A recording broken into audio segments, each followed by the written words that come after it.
An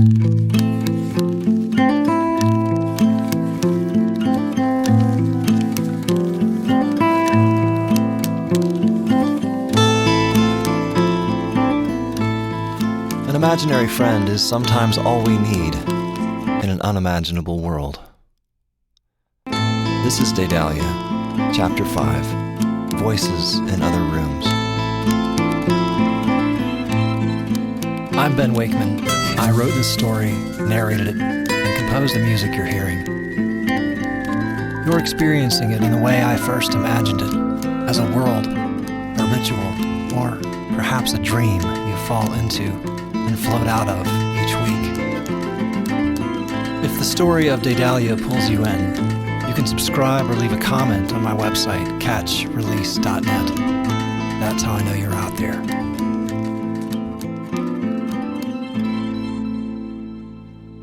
Previously, Lefty pushed Kelly to make a plan for her life, and the conversation exposed how frightened and stuck they both were. When he came home expecting her to be gone, he instead saw her work assembled for the first time and finally understood its power. A single sale at a Venice art festival sealed an unspoken pact between them. Now, on with the story. The following text is transposed directly from the journals of Kelly Ann Mudd. There are 53 volumes in the collection that was donated to MoMA by her estate. June 1st, 1987. I still feel bad. I'm tired of feeling bad. Yesterday I wrote a note and everything. I put it in this stupid notebook the school counselor gave me, but this morning I read it, and it was just so terrible I ripped it out. My life sucks. But I don't want that whiny thing to be the last thing I leave behind. So I guess I'm journaling to come up with a better suicide note. Ha ha. The thing is, I kind of hate writing. It feels like school, which I also hate. So I'm sure my drawings will probably take over here like they do everywhere else. But I'll try not to. The counselor said I should write in it like I was writing to somebody I love and who loves me. Yeah, right. That's not going to happen unless it's fiction. But I'm okay with fiction, I guess. Who can say what's real anyway? Who gets to decide? The best conversations I've had are when I'm by myself. I know I'm a freak. Who knows? Maybe this little journal will turn into an amazing comic book about that sad freak girl who offed herself. That would be the most boring comic ever. So fucking cliche. I'd rather live and be a weirdo than be so pathetically conventional. I'm gonna make something really cool because fuck the world. Fuck the world the way it is with guys who don't see you at all or just creep on you. And then there's the girls. My kind, I guess. I have more in common with Mr. Boggs, my cat, than I do with those bland, bitchy piranhas. That's what they are, swimming around in schools, looking for the next person to devour. Then they all grow up, the girls and the boys, and become step monsters, but I'm not going to go there. This is for me. This is going to be the beginning of my story. The way it's supposed to be. I'm going to be out of here one day, and none of this will have mattered because none of it ever happened. That's the power of art. You can change things to be the way they should be. June 3rd, 1987. Last night, I stared into the mirror above the sink for so long. I did that Bloody Mary thing we used to dare each other with as kids, the one where you're supposed to stare into a mirror and say her name 3 times, and then she appears. It was kind of scary, actually. Gave me goosebumps, and I felt silly. She didn't show up, duh. But I kept staring, and after a while, it felt like I pushed through into another dimension. It's like when you stare at something so long without blinking, how it turns inside out, transforms into something else. The same thing happens when you say the same word over and over again. There's like something about patterns and repetition that's so cool. It reminds me of the way a chicken can be hypnotized if you draw a line over and over in the dirt in front of them. I saw it happen with my friend Maisie. She lives on a little farm, and her dad was so cool, a total weirdo but so nice. He talked to their chickens all the time like they could understand him. I thought the stick thing was a trick only he could do, but he showed me how to do it and it worked. If a chicken brain can be fooled, I'm pretty sure a human brain can be too. I think a lot of adults never stop staring at the stick. I've started drawing patterns. Yesterday, I filled up 3 pages in my sketchbook. It felt kind of amazing. I didn't think about anything else for over 5 hours. My neck got so sunburned, though. Next time I need to find a shady spot. Something was happening while I was drawing, and I'm not sure I can really explain it.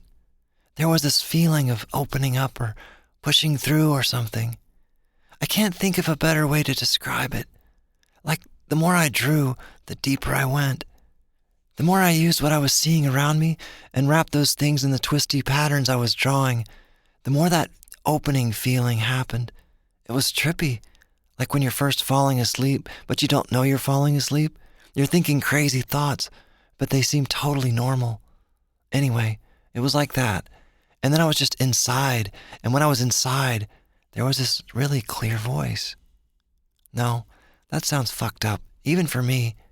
It wasn't a voice, but it was something, and it was speaking to me, guiding my pens. I actually went through 2 of them. I'm aware I sound like a total freak, but I've decided that here I will write about my life, not my pretend life. Otherwise, what's the point? I'm going to give the voice a name, because it's better than just saying it. Names are hard. I hate my name, so I get why she resists a name. She resists having a gender or really any kind of label. She's bigger than all that, but I have to call her something because naming stuff makes it easier. The downside is that labeling her puts her in a box and she has to be like everything else in this stupid conventional world. For now, I'm going to call her Ona. What Ona does while I draw is she sits with me.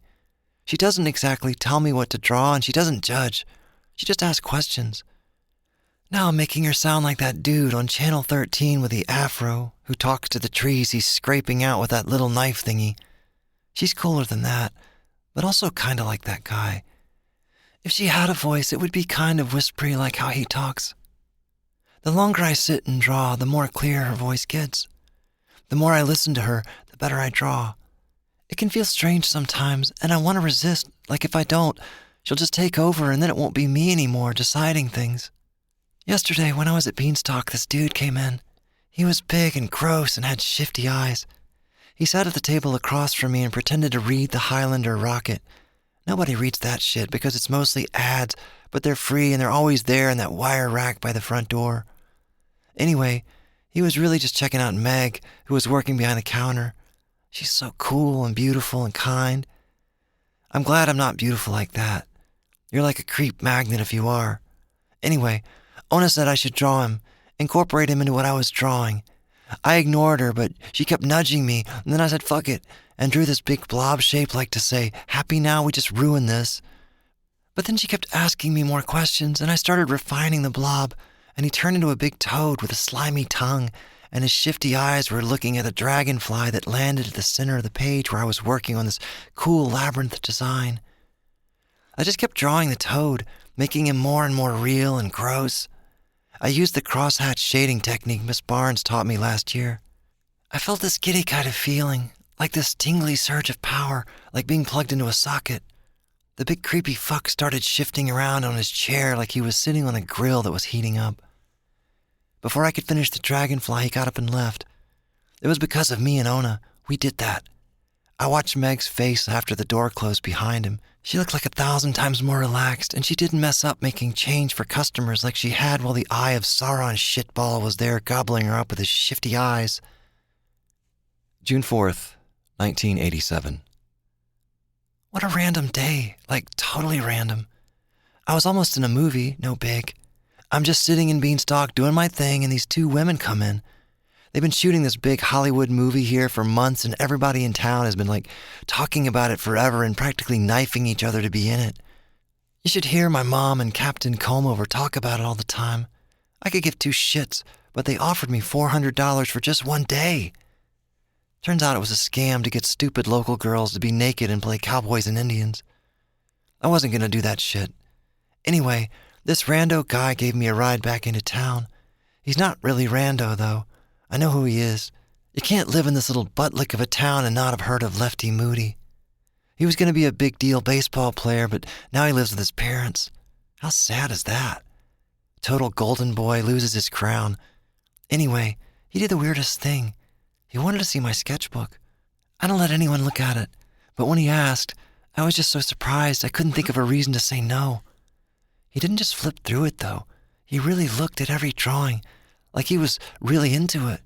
My stomach was filled with butterflies, which made me feel kind of gross, but it wasn't like that, like I was into him. It was more like I was just excited about somebody seeing what I do.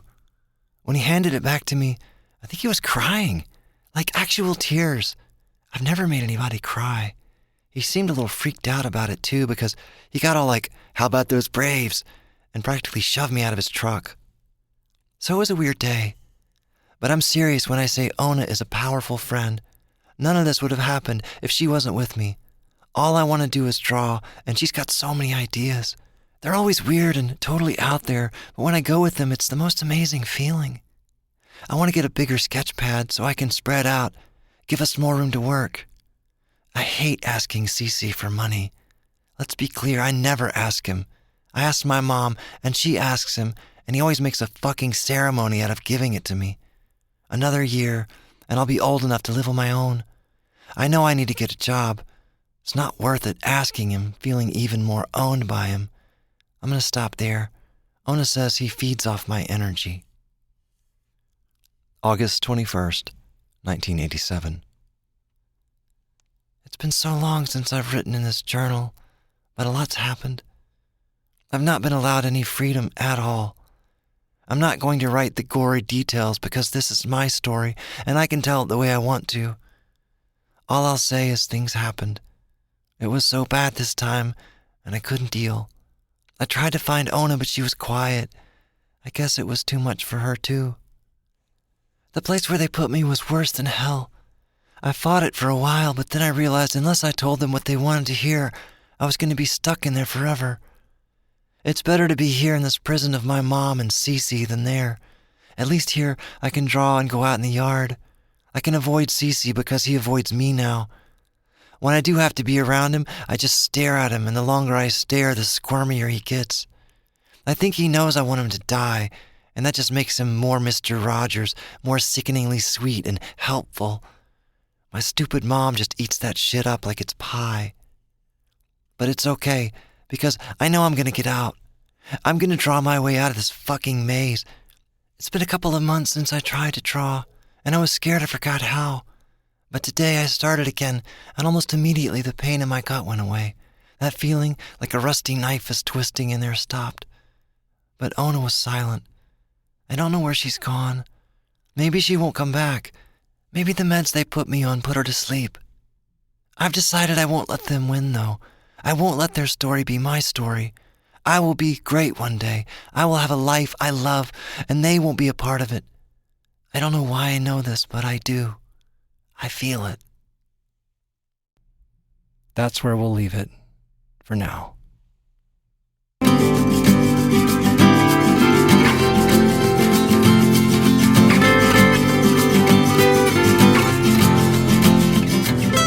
If this chapter stayed with you, I'd love to hear what lingered. Please leave a comment or share it with someone who likes the long way into a story.